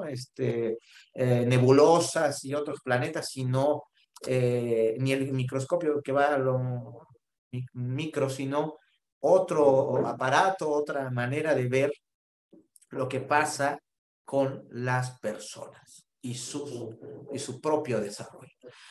Esa noción de cuidado de la que hablaba, ¿no? Incluso Foucault tiene una indicación así, ¿no? Del cuidado de sí. Bueno, esa noción que él, según la saca de los griegos, pero bueno, habría que verla, habría que desarrollarla un poco más, pero desde esta perspectiva nuestra, y articulada con lo que decía Carlos, ¿no? En fin, con nuestras propias raíces y experiencias que son de mucho cuidado, ¿no? En las comunidades, en muchos lados de nuestra región, hay una práctica, una política y una filosofía del cuidado de la persona a persona, ¿no? De la persona a persona. Esa cara primera, pues como que se pierde en todo este juego filosófico, juego en el buen sentido de la palabra, y tanto así que en ciertas experiencias, aventuras en común, pues parece que nos confundimos, ¿no? Y somos iguales comunidades que otras, en fin. No, justamente tendríamos que atender estas cuestiones que pasan en la constitución misma de las personas, acercarnos más a la persona. No sé, pero bueno, iba por ahí, Mónica. Muchas gracias. Bueno, hay otro pedido de la palabra de Edivaldo. Ok, gracias, Jorge. Gracias por tu ponencia. Yo vengo escribiendo una aproximación de Dussel con José Lezama Lima, con la estética barroca, en la expresión americana. Entonces, yo gostaria de preguntar así: ¿es posible comprender la exterioridad como tú has hablado en tu habla, como un punto de fuga semejante al barroco, la estética barroca, pero entendiendo lo barroco como un contrapunto latinoamericano muy distinto del barroco europeo? ¿Es posible esta cercanía, por lo tanto, del barroco como el punto de fuga y la exterioridad como una posibilidad siempre en cuanto a un punto de fuga más allá, para no se cerrar en la totalidad misma? Gracias. Sí, Edivaldo, muchas gracias. Justamente me parece que no solo es posible, sino que es necesaria la articulación, la comunicación con lo barroco, en el sentido, diríamos, de que eso nos ofrece la posibilidad de ver cómo en nuestra región, cómo en América Latina, han existido experiencias no dialécticas, no lineales, sino de otra manera, ¿no? Tampoco rizomáticas, como diría Deleuze, pero sí muy diferentes en su constitución, ¿no? Precisamente para no llegar a algún lado, para no tener una completud, ¿no? Para ni partir de un origen último, un principio último, pero tampoco tener una dirección, un objetivo, un objetivo no, sino un fin, una dirección última, diríamos, ¿no? Creo que es necesario el diálogo y este trabajo que estás haciendo, por favor, si lo tienes por ahí algo, compártenoslo, hánoslo llegar a través del seminario, me parece excelente, porque además, fíjate que aquí en México llegó el filósofo ecuatoriano Bolívar Echeverría, que trabajó el tema de lo barroco, ¿no? Justamente como una expresión, bueno, hay un debate, un diálogo, como una expresión, digamos, de lo irresoluble en la modernidad, ¿no? De lo que no se puede cumplir en la modernidad, ¿no? Es otro discurso, ¿no? Otro momento. Y creo que ahí sí necesitamos un diálogo con la filosofía de la liberación, ¿no? Cómo poder engarzar eso, pero ya nos pondremos, ¿verdad?, en diálogo para armar esto. Muchas gracias por tu indicación, muy buena, gracias. ¿Alguna otra intervención, compañeros, compañeras?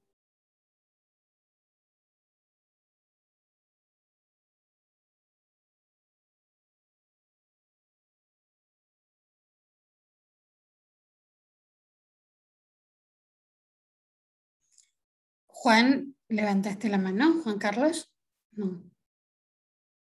No, me parecía que ya estaba, no. Eso, Bueno. Analia levantó la mano. Analia y Disculpa, Carlos. Analia. Bueno, Analia. Bueno, gracias.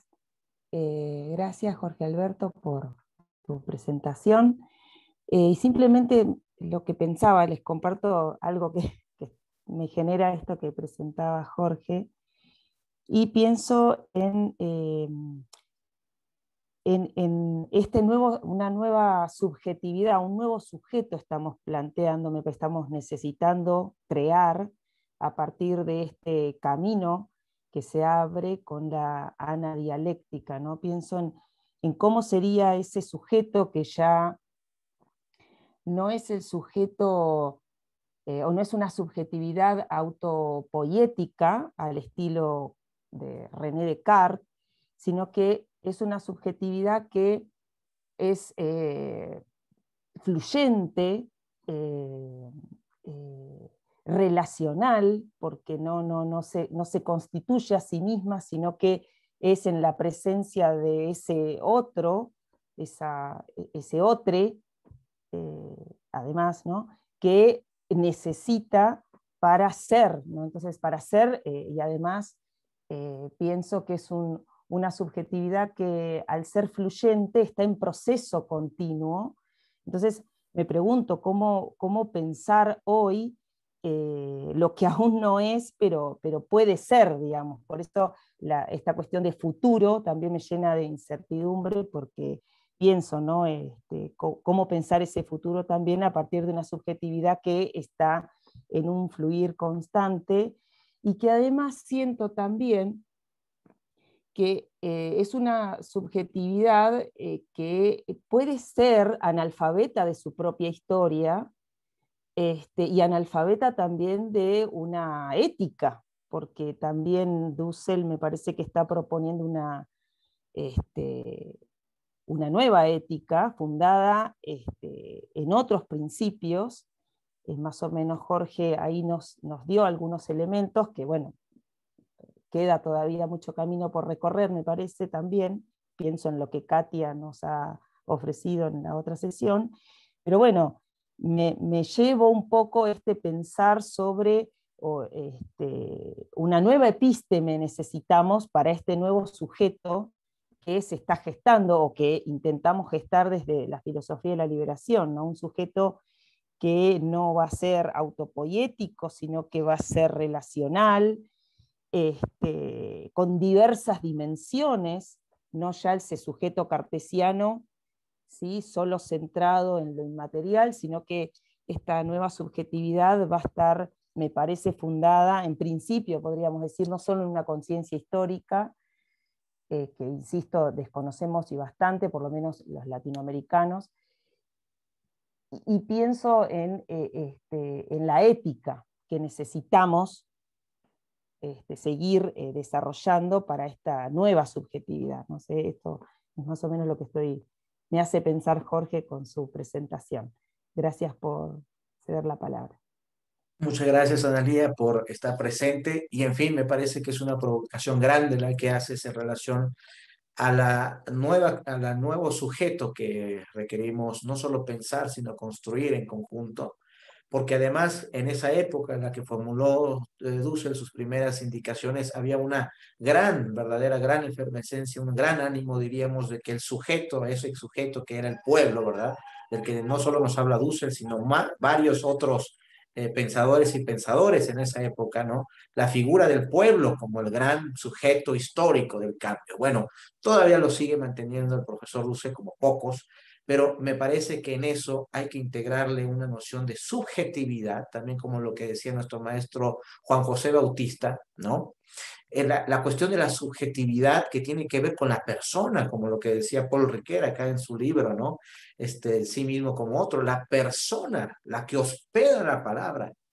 Eso es algo que tiene que ver con la formación, no tanto de conciencia, que sí, también de conciencia, pero también de amistad, ¿no? De vínculo, de lazos, ¿no? De experiencias, de todo un vocabulario que la filosofía de liberación no tiene todavía, que nosotros podríamos, también los trabajos que ha realizado Nadia Heredia en relación a la educación, que lo conocemos, ¿verdad? En nuestros medios, en relación justamente al ámbito, diríamos, de la amorosidad, del tema del amor, del vínculo, que pareciera un tema bastante tonto, diríamos, bastante, ¿no? Inadecuado, pero no.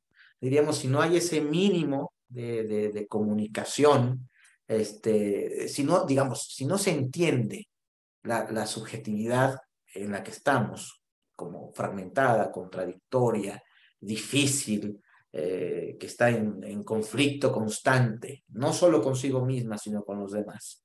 no estamos atendiendo lo que está pasando, no estamos creando una filosofía terapéutica que es necesario. Alguien diría que eso es burgués, ¿no? Que eso es burgués, eso no tiene que ver con nosotros. Nosotros estamos en la lucha, en las asambleas, en las calles. Bueno, pero los que van a las calles son personas, son subjetividades y tienen que ser atendidas. No pueden quedar en la noche de los sucesos, diríamos, ¿no? La historia sería algo así, esa historia indolente que no queremos copiar de Occidente, esa historia donde en la noche se ven los cohetes que vienen a derrumbar casas en Medio Oriente, ¿no? A impactarse contra la ciudadanía. Esa es la historia de Occidente. En la noche irrumpen sus armas para sacrificar a las personas, para exterminar a las personas. Esa no es la historia que queremos repetir. Nuestra historia tiene que ser una historia, como dice Kush, del estar, pero ese estar, ese que no es el ser, sino es el estar, no es la teoría, sino es un tipo de praxis, es acompañamiento, ¿no? Es mostrar la finitud de todas y todos en los desgarramientos que tenemos, en fin, ¿no? Bueno, no sé, pero por ahí creo que es importante tenerlo en cuenta. Pero voy a tomar mucho lo que dices porque se puede indicar más. Muchas gracias, María. Bueno, gracias, Jorge Alberto. Vamos a dar una última participación a Carlos y bueno, por el horario ya tendríamos que ir cortando, pero Carlos, te escuchamos y ya luego cerramos. Gracias. Sí, solo hacer una pequeña acotación que tal vez te puede servir. O sea, cuando Ignacio Martín Baró, que recordemos que igual que Ignacio Ellacuría, dos vascos que en la UCA fueron asesinados en el 89, tanto Ellacuría con la filosofía de la liberación, que él desde una línea diferente entra con respecto a Dussel, y en la psicología social de la liberación, Ignacio Martín Baró plantea también, en el sentido de que como la psicología social también es opresiva, implica también, hay un nuevo sujeto que también debe liberarse, ¿no? Y entonces, cuando Ellacuría habla de la ideologización, el problema no es la ideología, sino la ideologización, o sea, que la ideología dominante ideologiza a las subalternas, ¿no? Entonces, ese es el problema que veía. Entonces, por ese lado lo agarra Ellacuría. En cambio, Ignacio Martín Baró va a hablar de facilitar desde la psicología la desideologización, casi como en la línea freiriana, en el sentido de que facilitar el proceso para esa misma toma de conciencia, que es el principio en las teorías, principalmente en las psicologías analíticas, que van buscando, obviamente, desde el insight, que el sujeto tome en cuenta, caiga en cuenta, el sujeto individual y colectivo tome en cuenta esa opresión, y ese es el primer germen para su liberación. Entonces, es un punto que creo yo que tendríamos que rescatar, y que creo que es bastante valedero todavía, ¿no? Y que bueno, en este tiempo solo es de recordar, o sea, yo no estoy en contra del maestro Dulce, tengo 20 años y personalmente 2 ocasiones he platicado con él, y la grandeza de él es innegable, pero que en este momento, en el momento que estábamos mencionando, aún veía como exterioridad la naturaleza. Posteriormente corrige y ve a la naturaleza, obviamente, que tenemos una naturaleza en cuanto hermanada, y hay otra, se podría decir, un poquito, hasta cierta forma, externa a nosotros, pero somos igual que con el pueblo, o sea, el pueblo no está fuera, o sea, somos parte del pueblo también, pues, en este caso como una dialéctica, en este caso analéctica, en el sentido que somos parte y a la vez podemos tomar distancia de ella. Gracias. Bueno, simplemente para cerrar, antes de que nadie nos dé el término, la despedida, diríamos simplemente que la posición, diríamos tal como lo decía el compañero, diríamos de la conciencia, sigue siendo una posición epistemática. Todavía es, diríamos, la confianza en que la conciencia nos dotará de la suficiente energía vital para poder lograr algo, ¿no? Que justamente sería como el cambio histórico. Eso me parece que si no lo podemos cuestionar entre nosotras y nosotros de una manera sincera, pues estamos destinados un poco a obviar las biografías, las historias personales que van marcando el día a día de la gente, que no es mala, ¿no? Ni es buena, es la gente, son las personas, son los seres humanos. de carne y hueso, como dice Miguel de Unamuno, a los cuales hay que prestar mucha atención en su día a día, en su cotidianidad. Bajar la filosofía de esa creencia casi moderna, yo diría, ¿no? O, no sé, mi amigo decía moderna, no sé qué sería esa creencia, digamos, de que la conciencia automáticamente nos dará la fuerza necesaria para cambiar las cosas. No creo que meramente sea así. Creo que hay otro nivel que no hemos pensado, que es el de la subjetividad, como decía Analía, que es el de las entrañas, diríamos, que es el del estar, que es el de los sentimientos y de la configuración de las personas en su ipseidad, me atrevería a decir, en su singularidad, ¿no?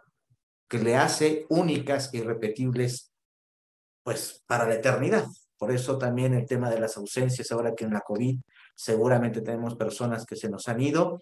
Bueno, preguntémonos si eso está pensado acá, si no está pensado, si tenemos el lenguaje para articular el tema de las ausencias a lo que justamente estamos queriendo realizar con un cambio de proceso histórico, etc. ¿No? Creo que hay mucho por pensar, mucho por hacer, como dice nuestro querido maestro, al que siempre queremos, pero todo está por hacerse, pero hay que hacerlo con honestidad y no repitiendo ni quedándonos en épocas ni en discursos anteriores, porque la realidad actual, sobre todo de la juventud, es bastante distinta, muy distinta. El tema de la distinción hay que pensarlo más. Muchas gracias a ustedes por su paciencia, su ánimo, y seguimos adelante. Gracias, Nadia. Bueno, muchas gracias. Ha sido una jornada muy, muy interesante, muy rica en los debates. Así que bueno, nos estamos volviendo a encontrar ya en la anteúltima sesión el martes que viene. Así es que bueno, ya está subida al Drive la bibliografía del profesor Jorge Alberto Reyes López, así que la pueden consultar.